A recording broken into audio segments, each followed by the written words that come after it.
All right, so curiosity over judgment. Episode 3. Episode 3.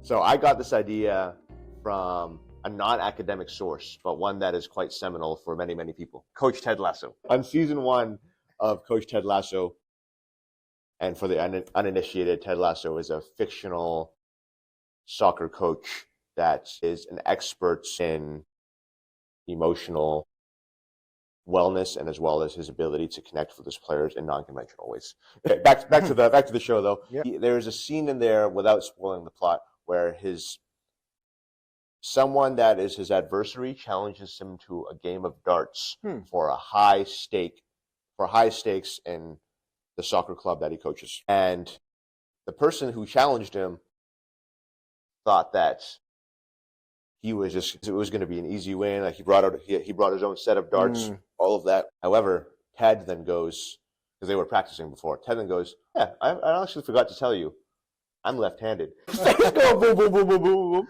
So he was like, you know what? And then he goes along saying, like, I've always something live by that curiosity over judgment. Because if you were curious, you would have asked me before the game, Ted, do you play darts?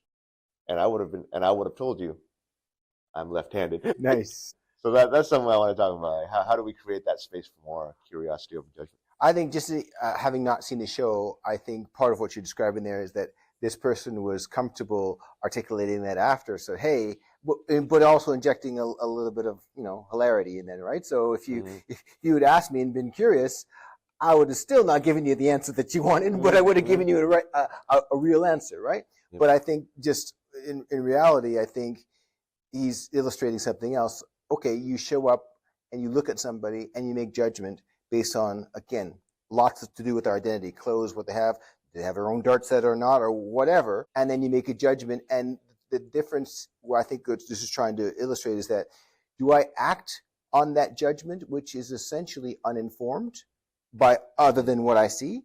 If I take the extra step and say, hey, you know what? That guy looks like he's, going to run the table here. Maybe I'll say, hey, how you doing? Maybe I might find out about, to inform something, to really flush out that judgment. So now I've got this idea, okay, versus I'm just going to assume that, this is what I see is what I get. Can I put some parameters around it? Do it. Because I think that judgment keeps us safe. It was designed to keep us safe.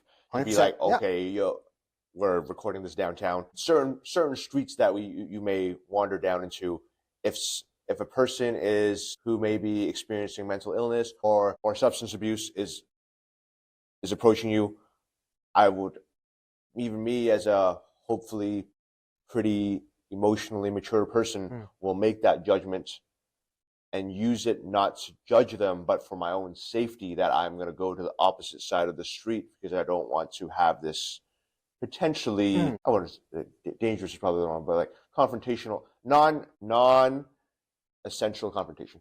How's that? Oh, that's fine. I guess what I would say is that part of that is you judge safety relative to your understanding of what it is. So in one sense, you're like, okay, I'm not sure what this person is going to do. Maybe based on what I'm seeing, their behavior is unpredictable, and I'd rather just move out of the way and allow them to do what they're going to do, and I'll do what I want to do. And that's another, one way to describe judgment is it's going to keep me safe because I judge this situation to be unsafe. But I think sometimes on the negative effect, so you're describing a safety aspect, which I do so. But I've personally experienced, I'm walking down the street and a person is walking and I present in a way, I imagine. But I've seen people make that judgment to move away when I don't perceive myself as appearing as threatening, but they do for whatever reason. And they avoid me. I've seen it in lots of different times. So that's one way judgment is sort of in the pejorative. But I think what we're talking about is curiosity over judgment, I think, as sort of a life's sort of something to inject into your everyday life. I'm going to try and stay curious about things as opposed to making decisions just based on what I see. How can I be curious? How can I show up as more curious? Yeah. What does that mean to me? Yeah, it becomes, to me, the goal of this conversation is to hopefully spread this idea where it becomes a default mode of operation, as opposed to going back to that example of walking down a difficult block. Just because I'm making that snap judgment it doesn't mean that I'm turning off curiosity. Because to me, then that means that in other aspects of my life, when my physical safety might not be at risk, I am absorbing information and stimulus to allow me to understand the situation better, which leads to curiosity. It doesn't turn into judgment. It gives me more information surrounding the topic matter. And then with more information, in my opinion, every time someone's presented with more information, and you take time to, and processing speed is different as well as environmentally it's different. It can be from 5 seconds to half an hour. You can take that information, just like food, digest it, and then come on the other end with a much better, with a more rational decision on, this is how I feel about this person, or this is how I felt about what was said, et cetera, et cetera. I think leaning into curiosity allows that default mode to happen, because I think if you you start to think about how do I remain curious, which allows you to stay open to learning, which allows you to continue to take more information, reassess, take more information, reassess. And I think that's generally what you want to do, because I think if you're curious, you're going to be a lot less judgmental, as it were, if we use that the word in the pejorative, because I don't want to necessarily, I don't want to erase or deprecate my judgment. I just don't want to be unnecessarily judgmental towards things, right? So if that to make that difference, right? So I think, I'm just trying to get the idea that if I stay more curious, it should be easier. I will say this for myself, as someone who's had to do some concerted effort on looking at personal emotional regulation. Leaning into curiosity really there's a direct line towards that and regulation. Because if I'm not curious, I'm just judgmental, things may appear as threat. And I don't have time to think about it. They may appear as versus, okay, this seems like something, but let me ask something else. Let me think about something else. Let me inject something else. Let me ask a question. Even that process of being able to do that takes you out of, this sort of fear, flight or flight response, and puts you up to here where, okay, maybe this isn't exactly what I think it is. So I'm going to give it a minute, a time, a question, and more information may help me to make a different decision. Ergo, I may not be fearful, frustrated, angry. I may be like, oh, okay. Maybe and also unpack like why, if those are your feelings, why are you feeling those feelings 100%. About this thing? Because I think, to me, the majority of conflict can be drawn towards two major branches, and I'm going to reserve the right to change my opinion here because it's just off the top. Reserved. Yeah. But I think like one would be like miscompetence, and one would be competence, and one would be misunderstanding. I don't understand what you're saying at the level that you're saying it at. Or two, I'm misinterpreting what you're saying, and therefore I'm not hearing the thesis of what you're trying to say. Again, to totally reserve, and that's just off the top. No, I as you're saying that, I've seen you model that in a lot of times. So sometimes I'll say a word, and you're like, that sounds nice, but what does that mean? Pejorative, for example. Yes, right. So what does that right? So you may ask, and I think that ability to ask without being like, because a lot of times we've discussed this in private before, but open mindset versus fixed mindset, and a lot of times I'm trying to, from my personal and professional experience, educate folks out of being in a fixed mindset, which is the opposite of leaning into curiosity. I know what I know is good enough. I'm solid in my opinions on what I know, and you introducing that thing that challenges what I know is going to be viewed as threat, and I'm probably going to defend and attack and not be vulnerable. Versus, I know a whole bunch, but you may present something that I didn't know. And if I didn't know that, that's an opportunity to inject that in and get more knowledge. It's not viewed as threat or fearful. It's viewed as benefit, because I now know something I didn't know. And that's excellent, right? So getting people to move more towards the latter spectrum is like, I like that. I like when I see it happening, because the change is what I'm hoping for. And you talked about processing speed. It happens different speed for everybody. And I think buying yourself more time, two-part. A, buying yourself more time to make that decision, as well B, allowing someone else the time to process at their own speed. And to segue that, I think Lululemon does a great job of some things, and one of their great jobs, the company brand Lululemon, is creating an ethos of almost like a cult of personality of mindfulness in their initial era of like having, when you walk into a store, you'll see all their different mantras, or when you buy, not so much anymore, but like probably 6-7 years ago, when you bought one of their their bags or products and they gave you a reusable bag, it would be filled with like 27 different mantras. And not all of those mantras I believe in because, again, I'm saying, like, I phrase it as cult of personality, which is, and a cult is something that we don't want to fall into and people follow blindly. And when that happens, I think the benefits of something like friends are more important than money, or try to move your body once a day, or breathe to 3 before you respond, or something, any of those things that are just like snap, snap, snap on their bag, you don't have to follow all that stuff because, like, how that shows up in one's individual life is different because those slogans are probably written by someone between 25 and 45 who knows who's a white guy, just doing white guy or girl doing things in the marketing department. But it does allow you time to be more curious. If you breathe, if you walk, if you do all those things, and you do those things mindfully, when you transfer that to an environment that has more stimulus, that gives you more time to process. More time to process is something that I struggle with accepting as a thing because my brain tends to work on you're a smart guy, right, at speed. But I've had to really lean into, okay, how do I?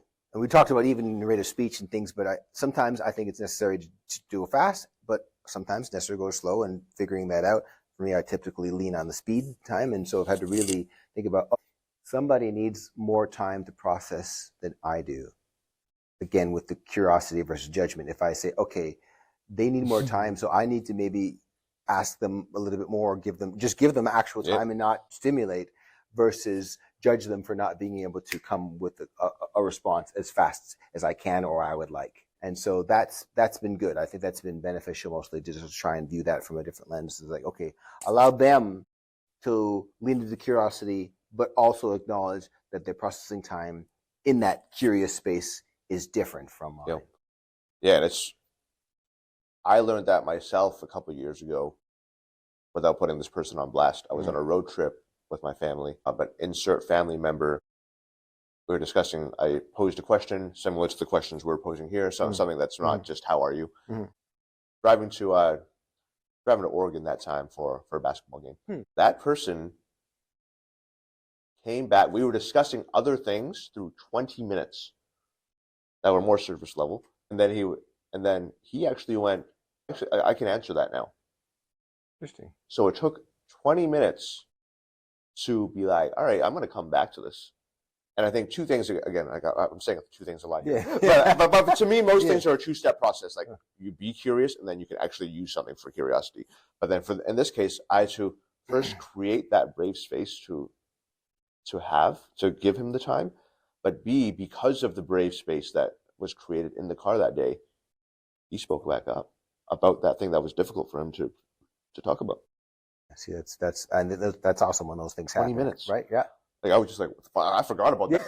We were talking about like 6 different things, man. I forgot about that. But it's funny how you see someone's still engaging you in some conversation, but also in the back of their mind, they're going, I really want to respond to that thing you said, because the thing you said meant something to me, and I don't want to let this go, but I need a minute to filter it and then to create the words. And so, that's good that's awesome when something that happens for somebody in front of you. You're able to see it. Yeah. Right? Especially in the space that you inhabit. Like, if you're talking about X, Y, and Z when you're in the classroom, that person might not be able to come back with a coherent idea about that subject matter until like week 3. Yes. And then that's totally cool. The fact that they're still like wanting to chip through something from week 2 later on in the semester, and they can successfully scaffold that towards the next transferable skill. It's funny you mentioned the processing time. I often think about a story where years ago, my boss in the school, we were having a difficult conversation with another colleague, and he gave me some pieces of advice that I wasn't able to understand and process for almost a decade. Holy shit. As I learned to work through some regulation and different things, I thought about, oh my gosh, he said this thing, but now I actually could hear it and then operationalize it. And be like, I could take the meat of that advice and use it. Whereas at the time I heard the words, but no, like, it just wasn't going to happen because I wasn't able. And so that processing time, I think, was also related to my mental health and wellness and my view of myself at the time, to where it is now. I'm like, oh my gosh, I totally do that now. That thing that he said, like all the time, which is again leading to curiosity. Hey, you don't have to respond. You can wait. Someone said something to you. You can just let it sit for a bit. And then so he was giving me these bits, and at the time, like I was like, no.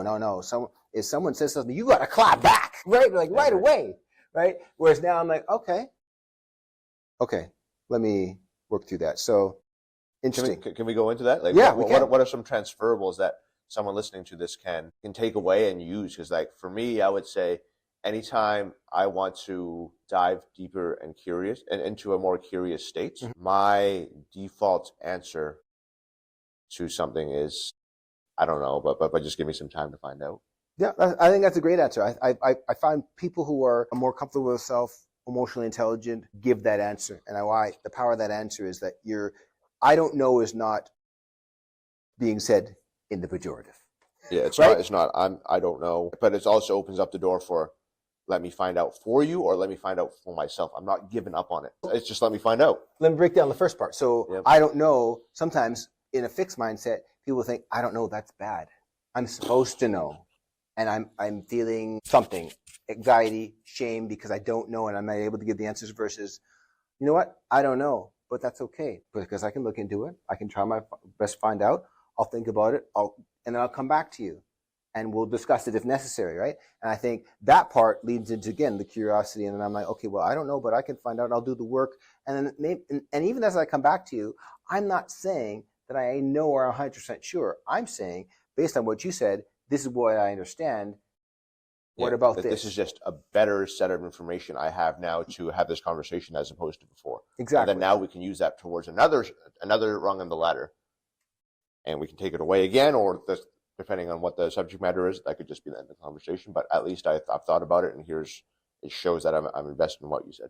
What we're talking about still leads back to that story about the advice I give, and also about the brave space. Because if we were talking about, being able to lead to curiosity, or we're discussing things that maybe we don't 100% agree on, we're like, okay, well, I don't agree, but maybe let me think about it. How do I respond? How do I retort?